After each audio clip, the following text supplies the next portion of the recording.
दुनिया तुम्हें नहीं समझेगी क्योंकि तुम अलग हो।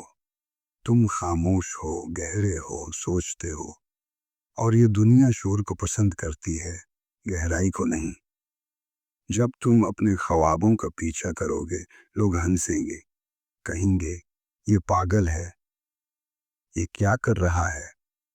वो तुम्हारे दर्द को मजाक बनाएंगे, तुम्हारी खामोशी को कमजोरी समझेंगे। लेकिन याद रखो, जो सबको समझ आ जाए वो आम होता है, और तुम आम नहीं हो, इसीलिए तुम्हें समझना सबके बस की बात नहीं। तो रखना मत, क्योंकि दुनिया के न समझने से तुम्हारी सच्चाई बदलती नहीं। तुम बस चलते रहो, अकेला सही, खामोश सही, लेकिन सच के साथ।